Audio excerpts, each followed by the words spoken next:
Seorang pemuda tanpa dua tangan di Mataram, Nusa Tenggara Barat disangka melakukan kekerasan seksual terhadap sejumlah perempuan.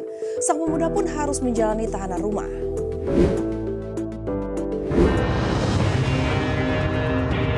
Geger, Iwayan Agus Suartama, pria difabel tanpa dua tangan di Nusa Tenggara Barat, ditetapkan sebagai tersangka kasus kekerasan seksual terhadap mahasiswi berinisial MA. Pria yang kerap disapa Agus Buntung itu membantah melakukan kekerasan seksual yang dituduhkan.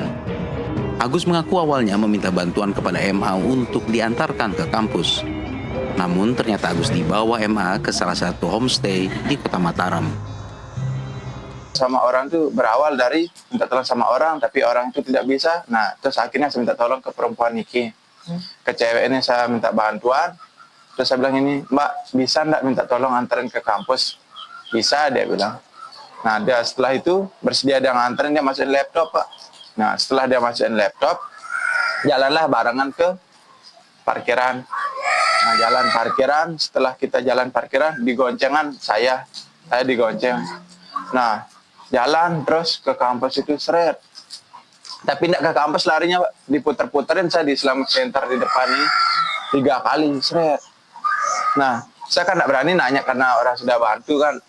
Kurang enak lah, saya udah syukur-syukur dibantu, tapi saya diam aja.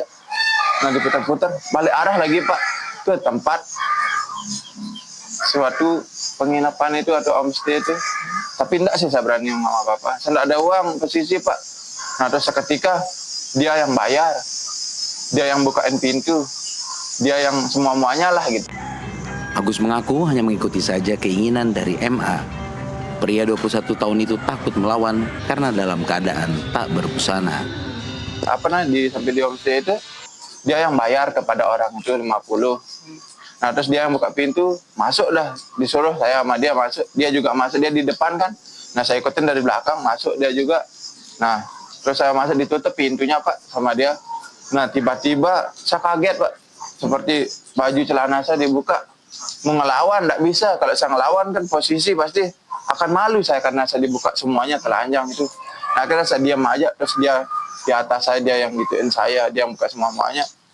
Nah, setelah dia buka semua-muanya itu, dia yang bersihin lagi. Setelah itu dah berhubungan itu, dia yang bersihin lagi, dia yang nyuciin, dia masangkan baju, dan balik ke kampus. Tapi sebelum balik itu, dia gini, Pak, setelah dia di kamar itu kan, dia pakai baju, pakai celana, saya dipakein juga, baik-baik aja. Terus dia nelpon temannya. Saya tidak tahu dia nelpon siapa pertamanya. Berbeda dengan yang disampaikan Agus, MA mengaku diancam Agus yang tak memiliki kedua lengan. Pendamping korban, Ade Latifa Fitri, menjelaskan kejadian itu berawal saat MA berkenalan dan diajak ngobrol oleh Agus di teras kampus. Menurut Ade, pelaku melancarkan intimidasi dan memanipulasi korban dengan mengorek kehidupan pribadi korban. Ade menilai terjadinya perjalanan menuju homestay merupakan paksaan dari Agus, menawarkan MA untuk mandi suci, membersihkan diri dari hal buruk dan ketakutan masa lalu. Justru yang memaksa untuk kemudian si terjadinya perjalanan sampai ke homestay itu adalah karena paksaan dari si pelaku. Jadi manipulasi, ancaman dan intimidasi itu dilakukan kepada si korban.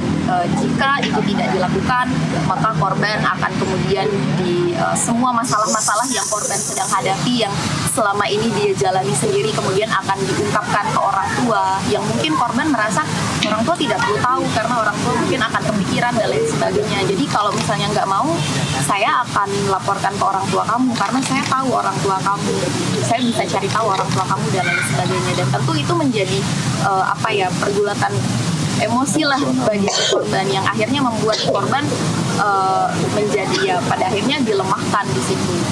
Memang yang memiliki kendaraan adalah korban, tapi kan pada akhirnya itu terjadi kan karena intimidasi dan ancaman itu. Kini Agus menjadi tersangka kasus kekerasan seksual menjalani tahanan rumah selama 20 hari sambil menunggu proses hukum selanjutnya. Dari Mataram, Nusa Tenggara Barat, Tim Liputan NTV melaporkan.